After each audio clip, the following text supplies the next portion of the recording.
Hello there, everybody, and welcome back to the Real Bros Podcast. My name is Logan Thomas, and with me, as always, is my most excellent co-host, Caden Green, and we are the Real Bros. And today we will be covering the Simpsons movie from 2007. This was a very first view for me for this movie, and it was a pleasant surprise. For me, this was a movie that I grew up watching pretty much every day when I first got a physical copy of it. So I know most of it by heart. Not line by line, but most of the major events. Yeah, like this was a complete total surprise. I was always more of a Family Guy person, but this movie started my obsession with The Simpsons. Ever since we watched the movie, I've been watching The Simpsons nonstop. So, yay! Are we ready to get right into it? Absolutely. So, starting off, the Simpsons movie takes place in the town of Springfield, where the Simpsons family lives.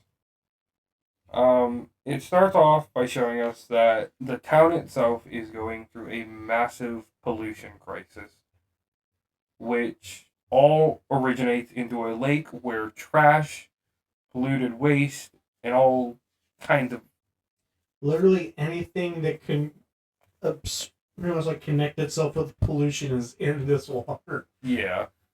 And so eventually the government hears about this and decides to put an entire glass dome around all the town.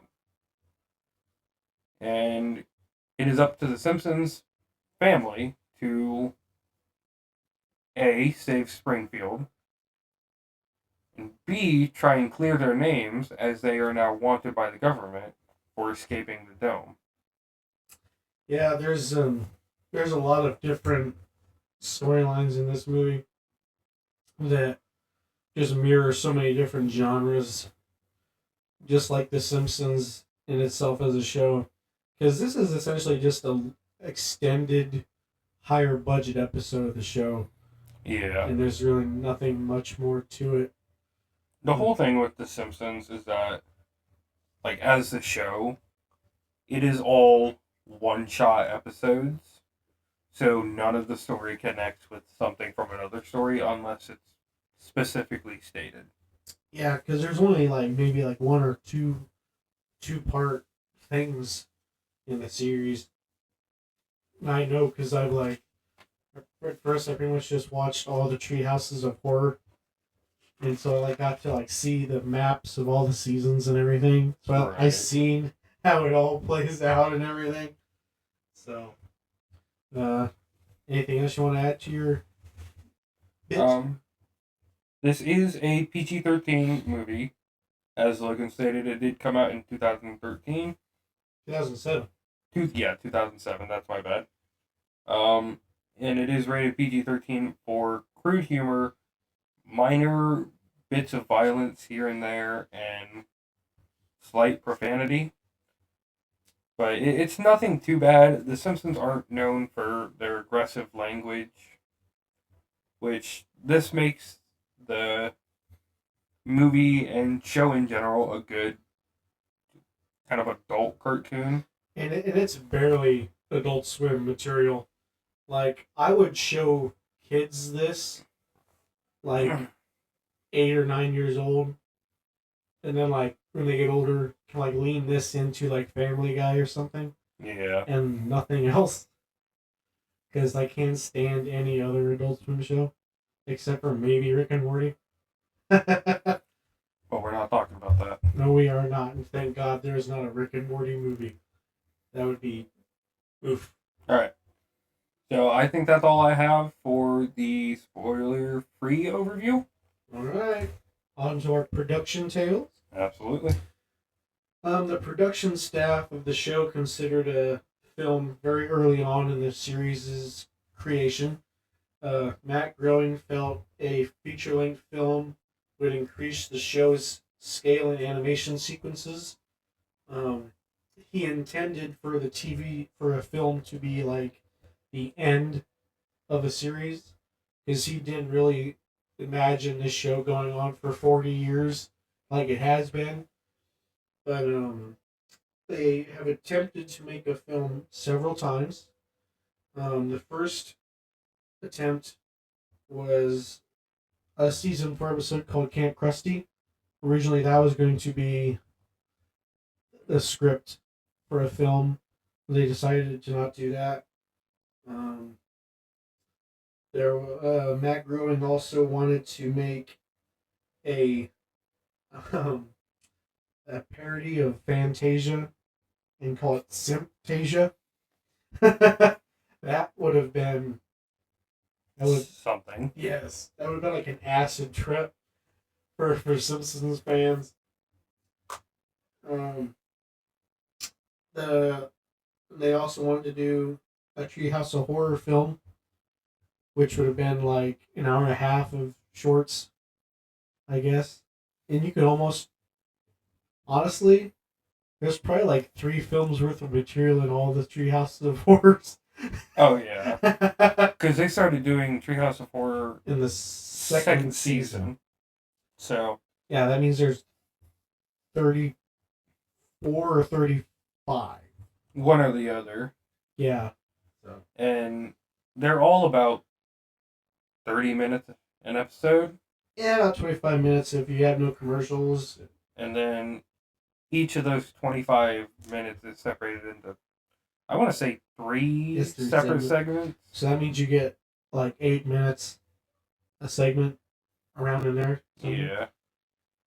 And after that, their last idea before the official film was adapting an episode called A Fish Called Selma. But they turned that into just another regular episode.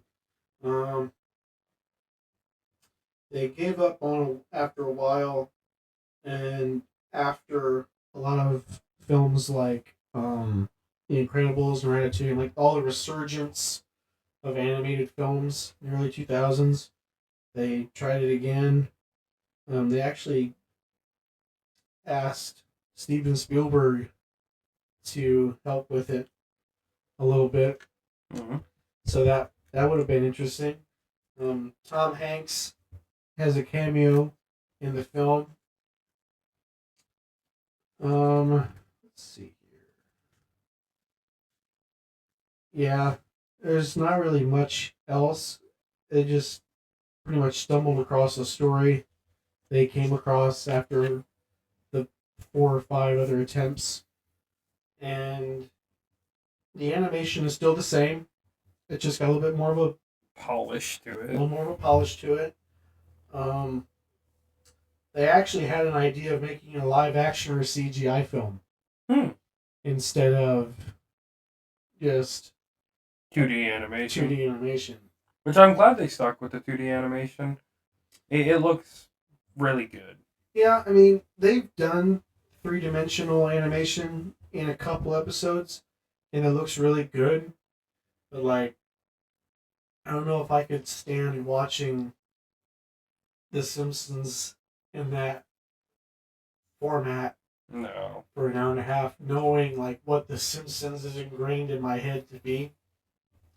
And then if you do live action, you have to cast the perfect people. Oh, yeah. To play the characters that have been voiced by the same people for 40 years. That would be such a task. Oh, yeah. I couldn't even imagine casting somebody else than the voice actors that are doing them. Like, that's just insane. Yeah. And that's really about it. So, anything else you want to add? Yeah, I gotta get to my budget and I just had to close that tab. Okay. While you're doing that, I do have a fun little fact. So, we did state that this movie came out in 2007. I can't remember the exact date for the show, but sometime after the movie came out, there was a show called Under the Dome that came out with essentially the same premise. Stephen King wrote a short story called Under the Dome after this movie came out, and I think they based the show off the short story.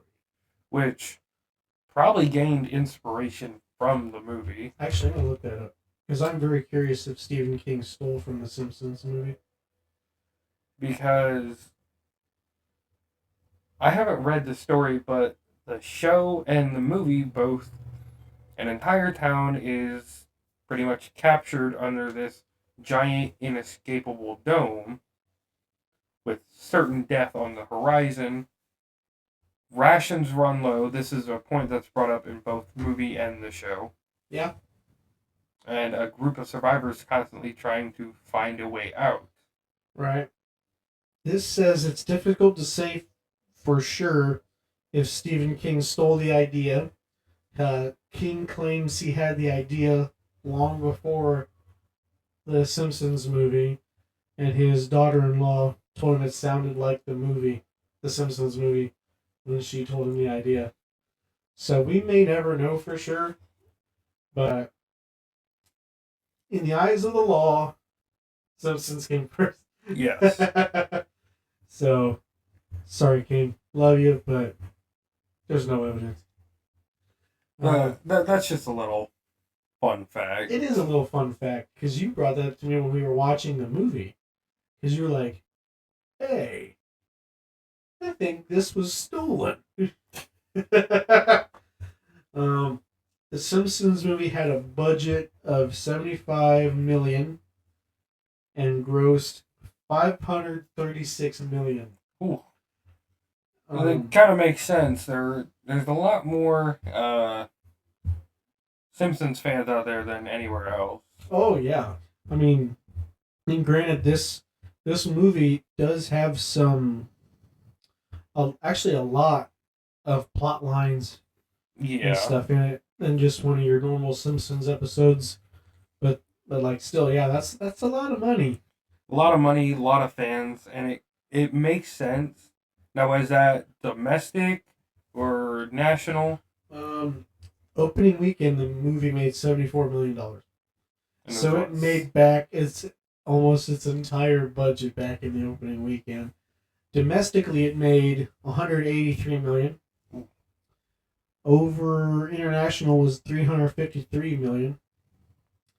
Yeah. So I guess it did really well. Yeah. So everywhere other than here, they love The Simpsons more than in America. It sounds like. You can always tell a movie does good with fans or certain types of audiences when it's able to make back the money that was spent in it in opening weekend or during its initial runtime. Yeah, I mean, and when you gotta think about it, 2007. I mean, The Simpsons had been around since '89 at that point. Right. Like, according to people like you and me, that's like the longest running cartoon, other than like Scooby Doo or something. But it's all the same show. It's not like 20 different renditions of the same IP. It's just the same show. Right. And that's crazy to think about. Especially when you look at the season, the season one's number of episodes. There's only 8 episodes. So I don't know. It's hard to just imagine where we would be without The Simpsons, really. Especially with everything they've predicted. Yeah, that's something they're good at, is just predicting things. Just the hats off to Matt Groening and all the writers. Just knowing the future.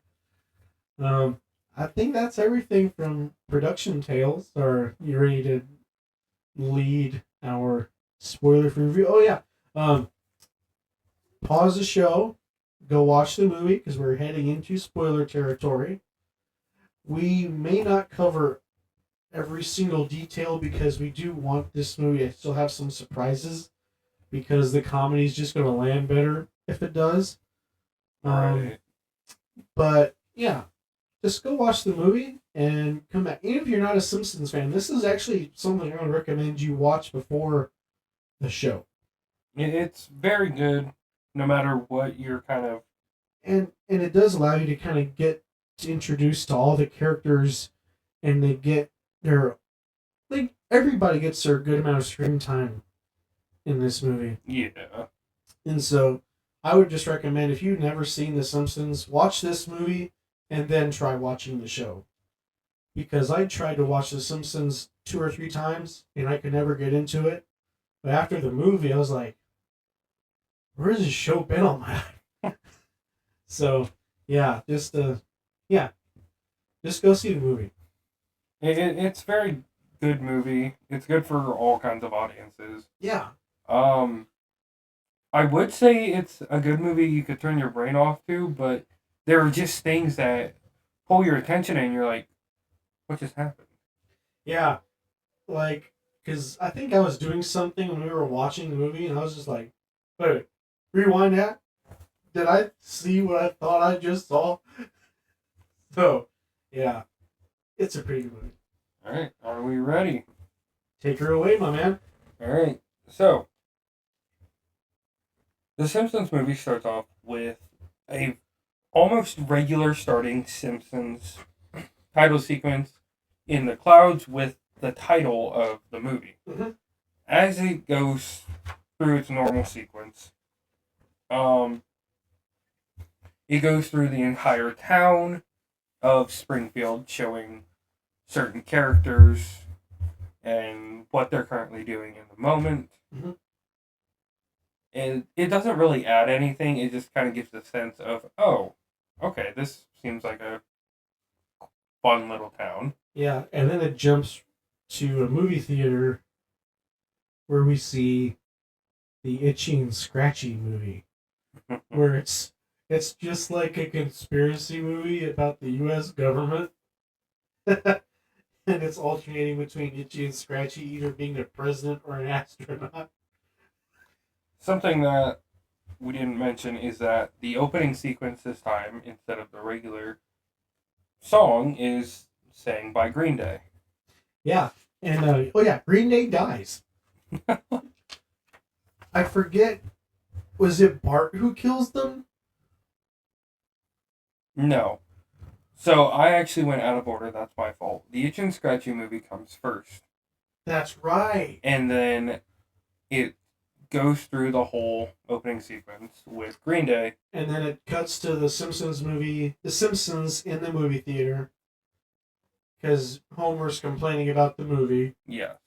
And they run outside, and then it's the Green Day saying Simpsons intro. Yes. And then... Because they're having a concert on... What is it? Isn't it like the dam? It's on the lake. On the lake. The very polluted lake, which dissolves the boat that they're on. Yeah, and they die. I don't know why, but I could have swore it was sabotage. Like someone was intending to murder them. No. The metal drums actually started to dissolve from the waste. Yeah. But that's some foreshadowing. After this, it cuts to The Simpsons. Marge, Homer, Lisa, Maggie, Bart, and Grandpa. And I would like to say that every character in the Simpsons family gets like their own arc in this movie. Yes. And it's very like chapterized because Lisa is first, then it's Bart, and Marge is kind of in between Lisa and Bart's because she's kind of like on this investigative quest. Marge is kind of... They all kind of span throughout the movie. Mm-hmm. But I feel like Lisa's has the least amount of time.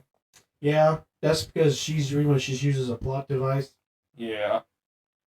And Homer is pretty much like the back half of the movie. He starts the majority of it.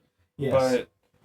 But, it starts off with the Simpsons. They're at church, and Reverend is doing his sermon. I forget the Reverend's name. Isn't it like Reverend Stevenson or something? It's something like that.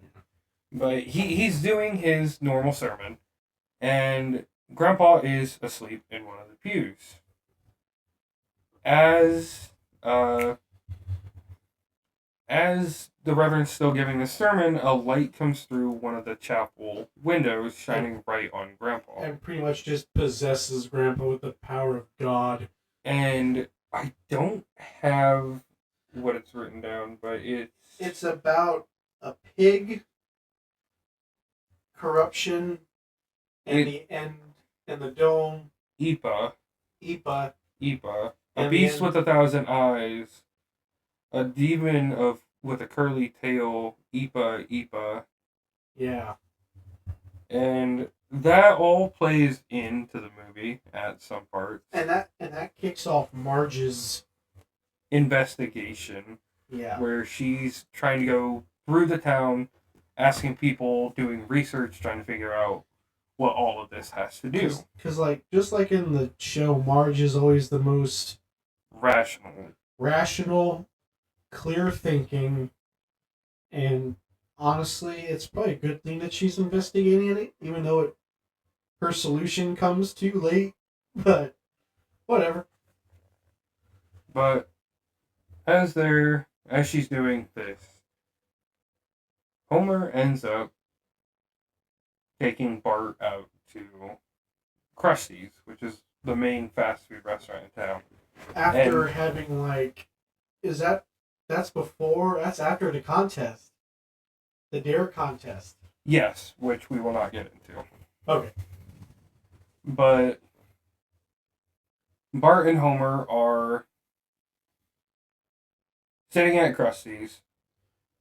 And they're trying, like, the new sandwich. No. Krusty's is currently promoting their new sandwich, which involves a live animal taking a bite out of it. Yeah, which is a pig. Yes. And Krusty goes and tells the crew, all right, get rid of it, slaughter it, do what you need to. And Homer comes in and says, you can't kill the pig. I want him. He's mine. So he takes the pig. But while he's doing this, Bart is making kind of a father-son connection with their neighbor, Ned Flanders. And in this moment, I'm very much an anti-Flanders person in some aspects, but the hot chocolate that Flanders makes, it just makes my mouth water. Yeah. Because he makes fresh hot chocolate with whipped cream. Granola bar? Not a granola bar. Graham cracker. A graham cracker. More whipped cream. Chocolate shavings. Marshmallow. And then he roasts the marshmallow. Yeah. Dude. I gotta have this hot chocolate. But that comes a little bit later in the movie. It does. But, like, you don't really... Because there's only, like, 3 instances with the Flanders storyline, because it starts with Krusty's, then that, and then what happens at the end of the movie. Yes. So, that goes on, and Homer decides he's taking the pig home. He brings Bart with him. And Homer begins treating this pig like the son he never had.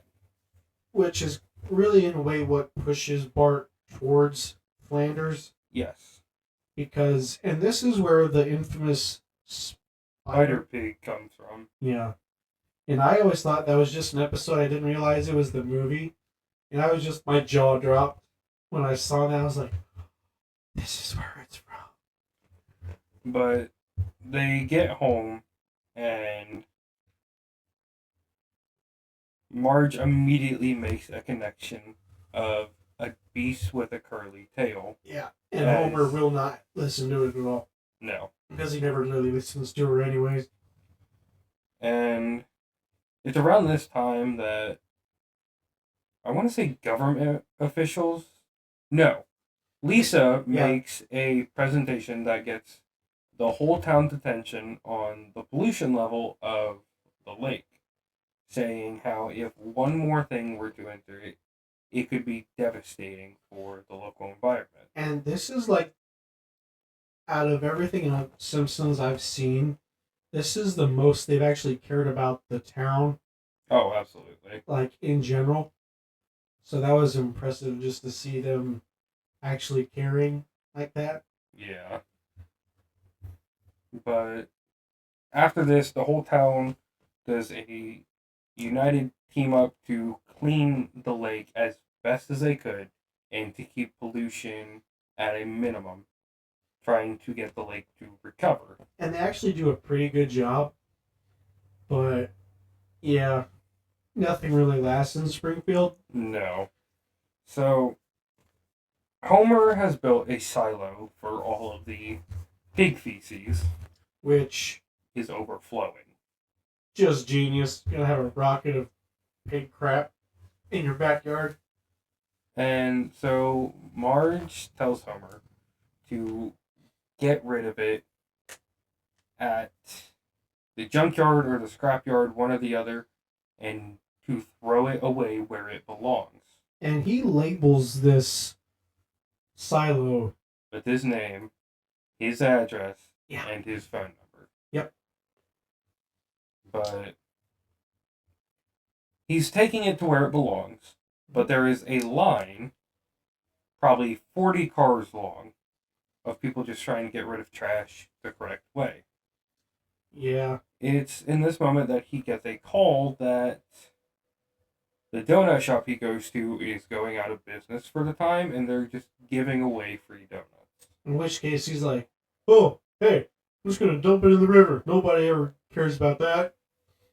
Which, through 5 or 6 signs, a person, and a concrete border, he dumps it into the lake, which then sends the pollution over the top. This water becomes like this green bubble bath of death, and then afterwards, like, the skull and crossbones are just floating on top of the water. Which a squirrel then enters it and comes out mutated. The beast with 1,000 eyes, perhaps? Yes. But this starts getting the attention of the Environmental Protection Agency, who captures the squirrel. But before that, actually, I'm going out of order, I apologize. Homer takes the silo to where it belongs, drives home after getting all the donuts he could carry, and we cut to Bart and Flanders going on a hike. Yeah. And it's on this hike that the squirrel reappears in front of them. Bart pokes 3 or 4 of its eyes, and then the Environmental Protection Agency comes in to investigate it. And they realize that Springfield is just a one disaster away from being like A waste town. a waste town. The reason America collapses, just the core of all of our problems. Yes. And so, I forget the guy's name, but we were introduced to the main antagonist, Who is like the head in charge of the Environmental Protection Agency. Yes. And Or so, EPA. yes. And so he comes up with either 3 or 4, 5 options. and he just slides into the president, just like, pick one, sir, it'll be alright. And the president Picks number 3. is... Who's the president? It's pretty much a parody of Arnold Schwarzenegger. I mean, Which sucks that they couldn't get the actual voice actor, but it's funny to think about yeah, him being the president. and just thinking about that afterwards, I was like, man, he'd be such a good president. But the president picks option number 3, Mm-hmm.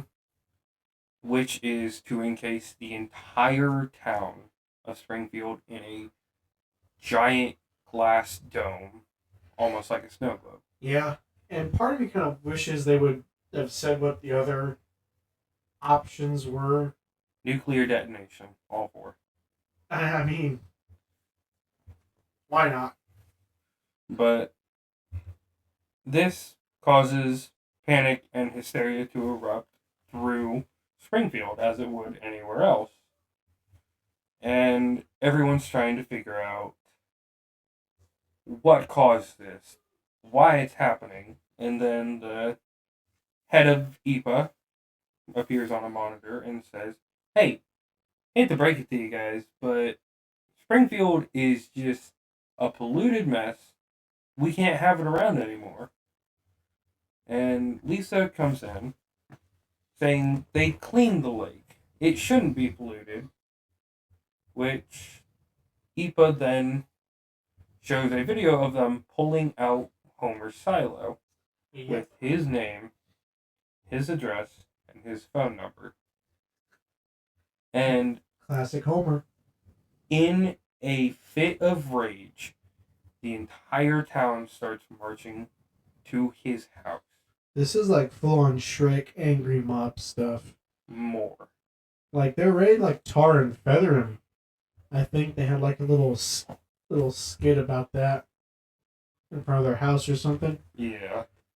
But as they're marching to the Simpsons house, Flanders creates a ladder for them to get over to his house where it would be safer. Unfortunately, they can't get across because Homer's hefty, to say the least. Yep. And so he falls. He falls, and the crowd gets a hold of him and the other Simpsons family members. Which, this is the most disturbing part for me. They take the Simpsons into their own backyard where they have a tree house and a tree. And on that tree hangs 5 separate nooses. Yeah. Yeah, they're ready to unalive the Simpsons in a very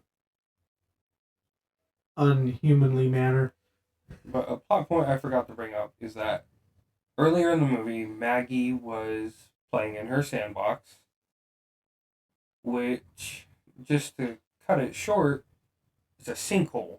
Yeah. That allows to the outside. Well, for plot convenience, this sinkhole / sandbox is right over top of where the Simpsons are hanging, or are about to. And they fall into the sinkhole and they escape. Yes. And everybody's like, witchcraft, how did this happen?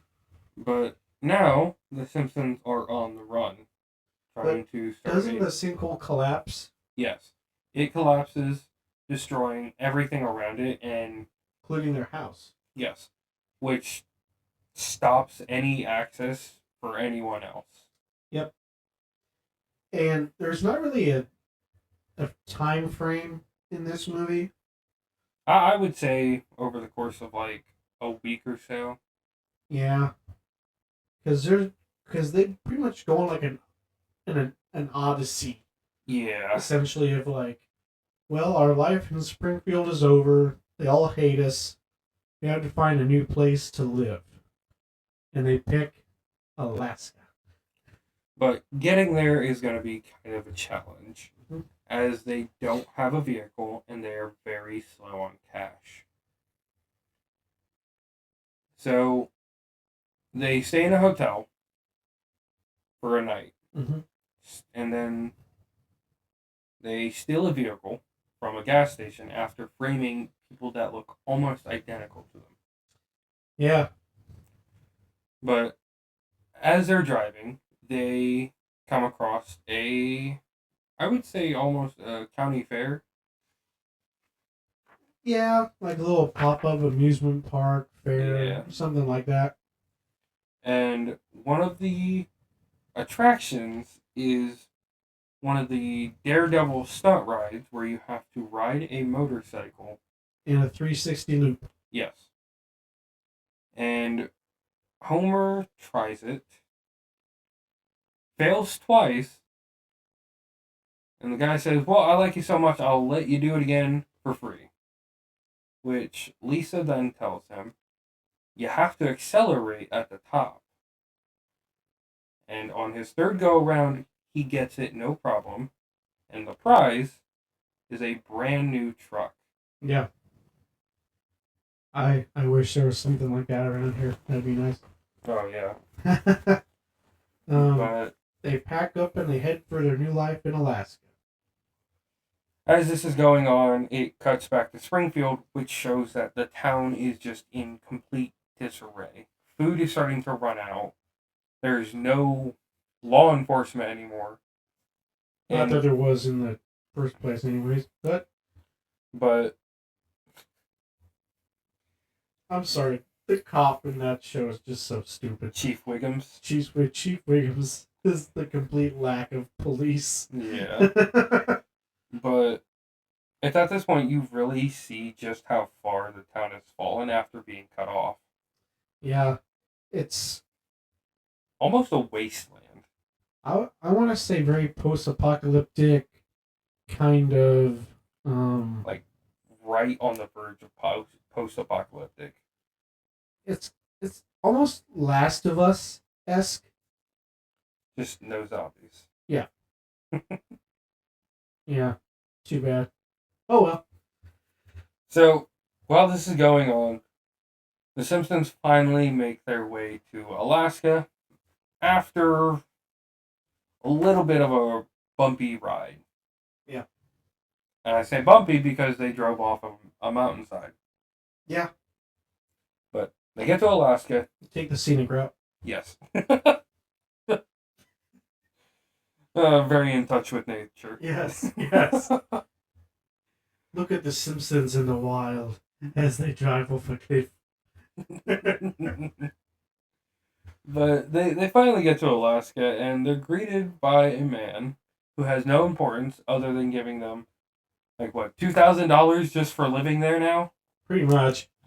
And so they start their new life in Alaska. And it's actually a very nice life. I mean, they have a secluded cabin. They can go hunting. There's like a little town not far from them. It's very, very much an isolated lifestyle. Yes, that word. Isolistic. So, the Simpsons are actually thriving in this new life. But Homer decides to go out to get firewood or something. Or he's at a bar. He's at like a local bar playing like a knockoff version of like Crash Bandicoot or something. Yeah, something around there. But he's playing a game, he's having a few drinks. But back at the cabin, Marge and the kids are watching the news and see that Springfield will be no more. Yeah. They are going to bomb the city. Off the face of the map. Yeah. They're going to bomb the city and anyone inside of it with no chance of saving them. Yeah. And so they're like, we have to go save our town, and Homer wants nothing to do with it because like, they hate me in Springfield. Why would I go back? Like, what has it ever done for me? And so they pretty much just leave him. And Marge leaves him a very heartfelt video message, which she records over a VHS tape. It's over their wedding tape. Yes. It pretty much says, I'm leaving you. Which strikes a nerve in him. And which sends him on like a I gotta get my family back kind of mission. And he finds this woman. I'm pretty sure she's a Native American woman. I think so. And so she sends him like one of those out of body acid trip self-discovery missions. A vision quest. Quest. And he's like, I know what I have to do. And so he pretty much on foot from Alaska walks back to Springfield. Nope. He had one of those hound sleds. and he tamed wild wolves, Oh yeah, that's right. which after he unharnessed them, mauled him to death. Cartoon death. Yes, mauled him, just not to death. It's very much itchy and scratchy rules. Um, he had managed to get right around the area where the IPA outpost was, Yeah. which we should mention. Marge and the kids aren't at Springfield. They are actually being held captive by IPA, which I guess is at Springfield now. Yeah, and it's very much like a military presence Yes. around this dome. And so Homer, he attempts to save them He attempts and he succeeds, but after like trial and error. at least 5 or 6 different trial and errors. But the one thing that gets it to work is he throws on, like, I want to say a World War II Navy general jacket, something like that. Walks up to a army man and just slugs him. Yeah. And so it's at this point that Homer just starts scaling the side of the dome after supergluing his hands and feet. Don't ask if there's logic there. There is not. Yeah. But he manages to get into the dome, but unfortunately, it is around this time that IPA has put a bomb inside, hanging by a rope, Yes. which all the people were climbing on until Homer got there. Mm-hmm. So, as he's entering the dome, he's sliding down, knocking all of these people off the rope back into the dome, and knocks the bomb off the rope as well. So it is now on ground level. And everybody's like, oh my god, oh my god, oh my god, this is it. We're all gonna die. This is how it ends. I mean, it very nearly was. But everyone's looking at Homer in anger and disarray as he just once again ruined their lives. So for once, Homer takes initiative, grabs the bike and the bomb, but makes one last pit stop. And it's to Find Bart. and it's pretty much he finally realizes that he does love his son through all of Bart's failings. I mean, Bart does mess up Quite a bit, but yeah. And he's like, so does Homer. yeah. And so that's like, and at this point, Bart's like, I do want a stable father, but the stability doesn't give me the fun and excitement I have with my father. Which I should mention at this time, he is currently seeking refuge with Flanders at the chapel. Yeah. So, And Homer rides up and he's like, one last ride, son. and Bart is hesitant. And the way Homer convinces them is so funny. He's like, I'll let you hold the bomb. So, And so Homer and Bart drive off, bomb in hand, on the motorcycle. And their plan is to reenact the Daredevil stunt. Yeah. On a much, much larger scale. At least 100 times bigger scale. Oh, absolutely. And so they find a little divot that connects fairly well with the wall of the dome, and Yeah. so they start riding up at an angle. And they realize they have one shot to get the bomb back through the opening. Mm-hmm. And they're driving, and Bart slips off. Yeah. And he's holding on to everything he can grab onto, including Homer's lack of hair. Ugh.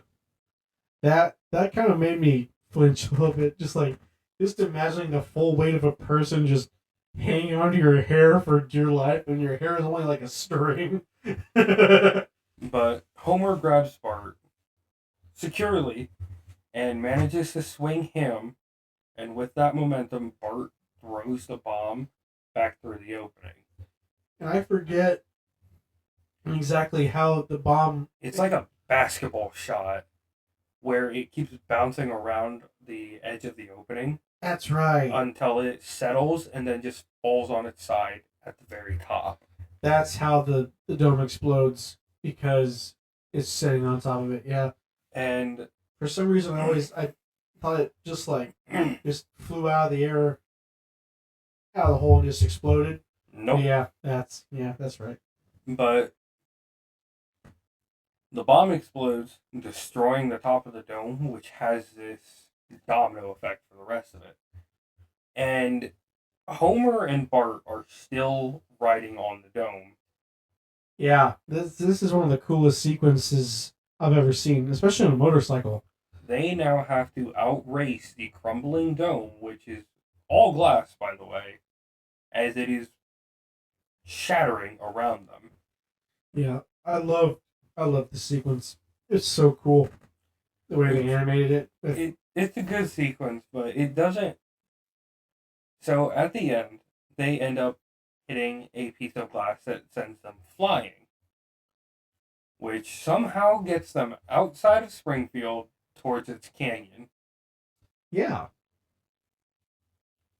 And At this point, the president of the EPA is pretty much like, you, pretty much in like a Doofenshmirtz kind of way, like, you've ruined my plan. Now I'm going to shoot you. and by some miracle, Maggie shows up. yeah, The only one who hasn't had any real plot relevance. She shows up and throws a boulder at the president of the EPA.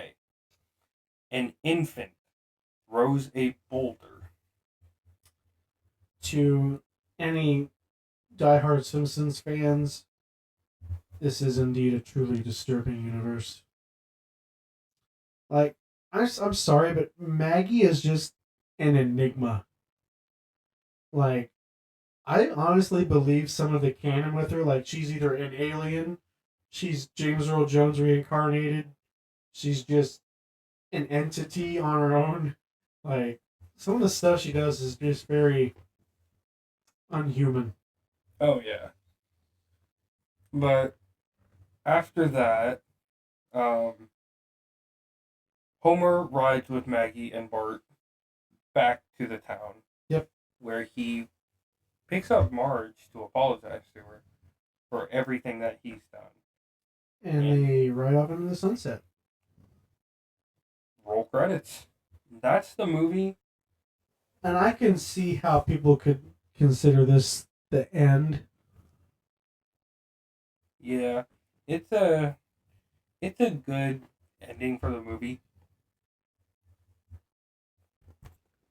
Do we have any movie questions? So I do have one written down, and I don't know if you have any, but the one I have written down is, what would you do if if your entire town was trapped in a dome like Springfield was? I would probably go survivalistic and like horde stuff because like I'm already kind of like a survivalist in some aspects. Like I like to be prepared for as many scenarios as I possibly can. Right. But yeah, I'd probably just like keep to myself. But yeah, I probably wouldn't. Probably like a bomb shelter or something. Right. What about you? I'd probably just have to keep to myself as well, because if it's anything like Springfield, once the resources start running low, people are definitely going to start turning on each other. I mean, yeah, like in the course of a week, everybody in Springfield was at each other's throats. So, yeah. If you could go somewhere like the Simpsons, Alaska, where would that be? I would want to say New York. New York? Yeah. I'd probably go to Scotland. Mm-hmm. But that's also me. I like I like that kind of landscape. I Right. like the quiet life.